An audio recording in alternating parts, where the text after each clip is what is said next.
everyone, I'm backstage at Bar La Ridge with Gayle. She's about to start her headlining show here.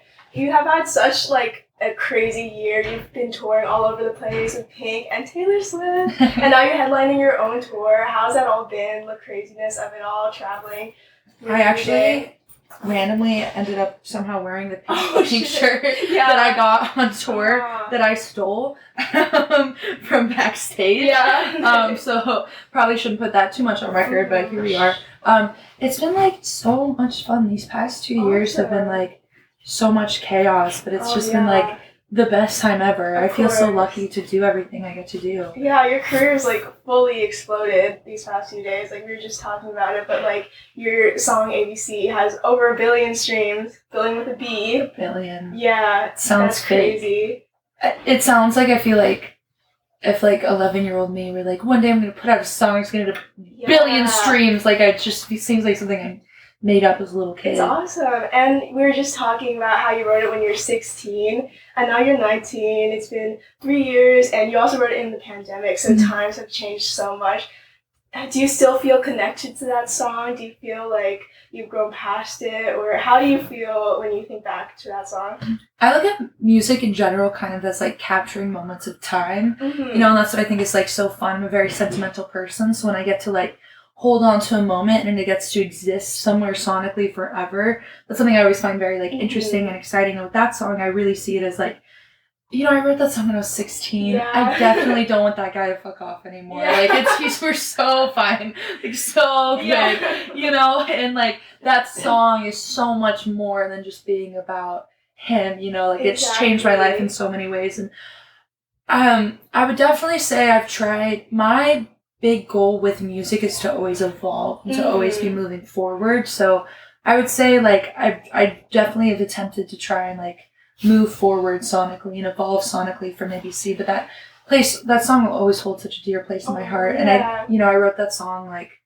August of 2020, and I had it for a full year before I put it out. And so there's also a time in my life where I just had ABC with me and my notes, and nobody knew that song existed.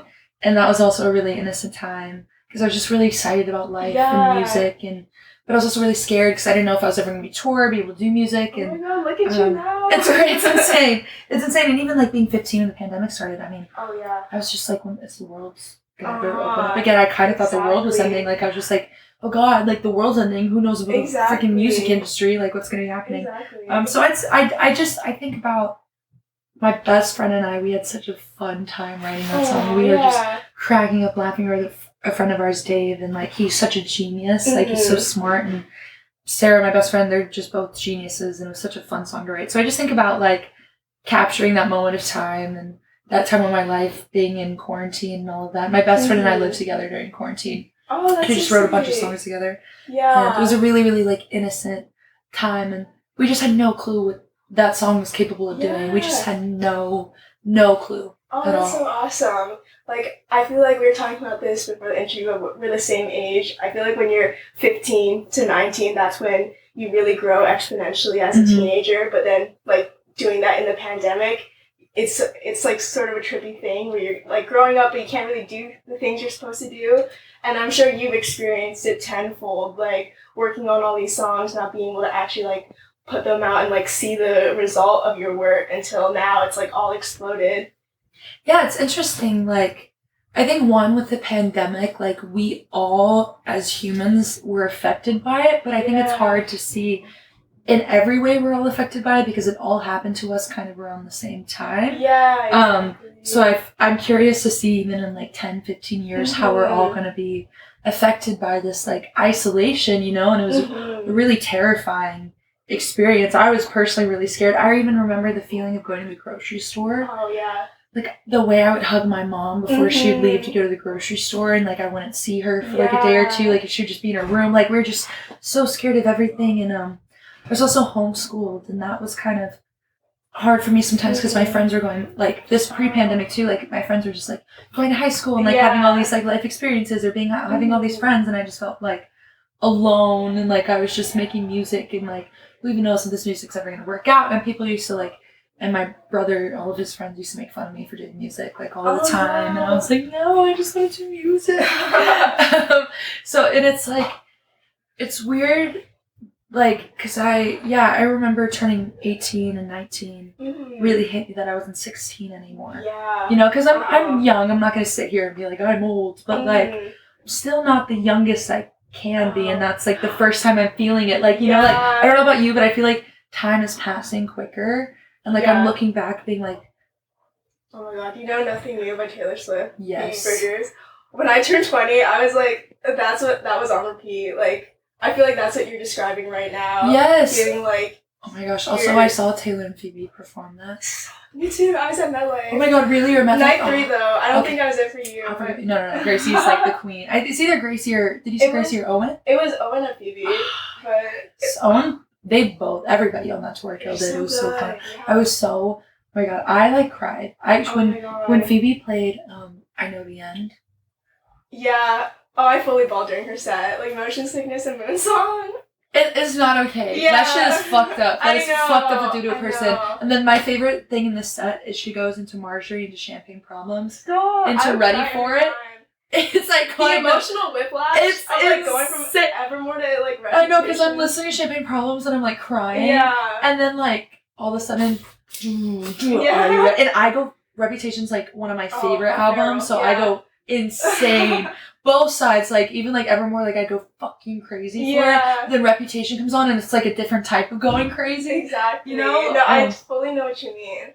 And the people have to know, what's Taylor Swift like? I mean, just like the nicest, funniest person ever. I mean, she saw a kid play this award show in Nashville for 3 minutes, and she put me on her stadium tour. Wow.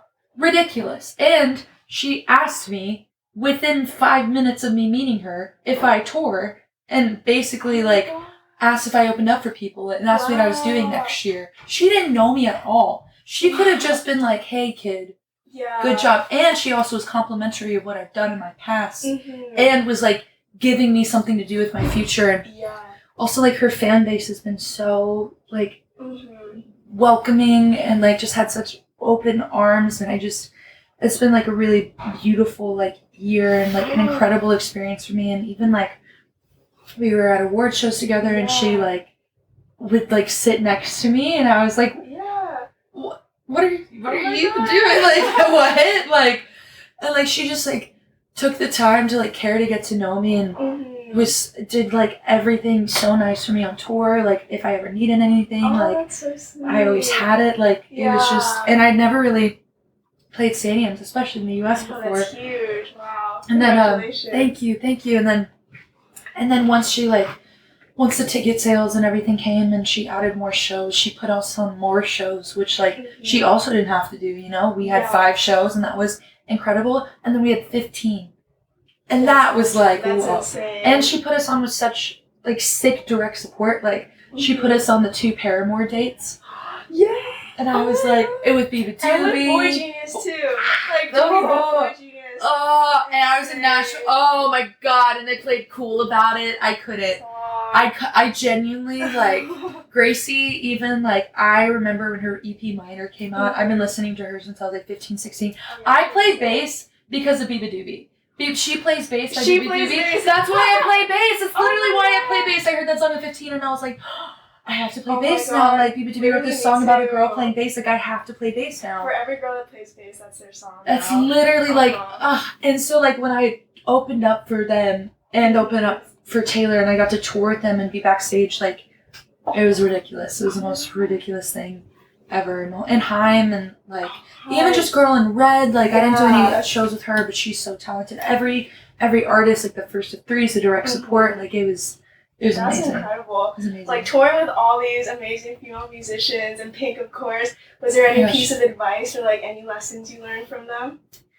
I mean, in general, they both have such a beautiful way of making a big venue feel so small and feel connected. And each show, there's always something special. Even, like, Taylor did a beautiful job of each show, like, there's a new surprise song. And there's something that you get new, you know? And there's a new person that gets to get the hat, you know? And with Pink, she'll just say anything on stage. She's hilarious. Like, oh my goodness. Like, she'll have people throw things on stage, and she'll just like, if you make her a jacket, and if she asks you to throw it on stage, she'll wear it for like a few songs. And like, she actually like keeps things, and even like, she does things like not for people to talk about it, but like on my birthday, she like got me a birthday cake and invited me to her green room and sang me happy birthday and got me the best birthday cake I've ever had in my life. It was a cookie butter blackberry cake, and like, oh my god, it was incredible. And like, she's just so funny, and they're both so smart, talented individuals. It was really, really inspiring to be on tour with both of them, and at the same time, it was insane. And you know, I played stadiums I never played before with Pink. I played stadiums I never played before. Taylor had been places I'd never been before with Pink. Like, it was insane. Yeah, for sure. They're both very much like fan-oriented artists. They really make sure to give back to their fans and interact with them as much as possible. They're just such badasses too. What are your favorite fan interactions been on this tour? Oh my god, there is this little girl, and I think by the 4th or 5th song, she was in the front, she started crying. She was wearing a leather jacket, and I at first thought, like, oh god, she's standing so close to the stage, like, it's too loud and she's overwhelmed, because that's overstimulating. And she was probably, I could say she was probably like 9, 10, maybe 8. Like, she was young, but she wasn't like too young either. So I was like, oh my god, are you okay? Like, are you okay? Like, do you need headphones or something? Because we have kids here. Basically, if you have any, like, I have a lot of people in my family who have sensory issues, but they love concerts, but it's just hard for them when they don't have accommodation. So there's kind of sensory bags you can have where you have headphones, you have communication cards, you have things that you can just kind of like fidget with if you need. And so I was kind of like, oh, do you need like headphones or something? She's like, no, I'm good. Oh, that's so cute. I'm just like happy. She's just emotional. And I was like, sweet. And I have this song called Snow Angels. It's one of my favorite songs I've ever written. And she started crying during that song. And I was like, that's so sweet. And then there's this little boy named Jackson. I believe we're in Minneapolis. And I met him. And he had a little split guy, just like me. And he had it for the past year. Oh, that's adorable. And he wrote out my set list. And then there's somebody yesterday who gave me this bag, and Dylan, just this bag of like Canadian themed things. I have the Canadian flag. I have a hat with a Canadian flag on it. I performed with it yesterday. I was like waving the flag around. I have like a bunch of like snacks. I have like warning moose crossing signs and stuff. And I have welcome to Canada. I know, right? And like they made mugs, custom like printed mugs for Dylan and I, and it's so cute. That's so sweet. Well, to add on to your Canadian merchandise, I made you these. I love it. It says Scared but Trying Tour Montreal. Oh my god, thank you. And then Montreal Heart Scale, because we do. Thank you. You're so nice. Yeah, no problem. Thank you. That's also been so fun with this tour, is like even like the friendship bracelets people make, and they're so creative. That's so sweet. It's so cool to see. It's so fun. Awesome. Well, thank you so much for your time. Thank you for being here. You guys have been so generous, and I'm so excited to see you play. Oh my god, I hope you enjoy the show. I will. Thank you. I'm so excited. Make sure to check out our blog for the article. Thank you for watching. Thank you.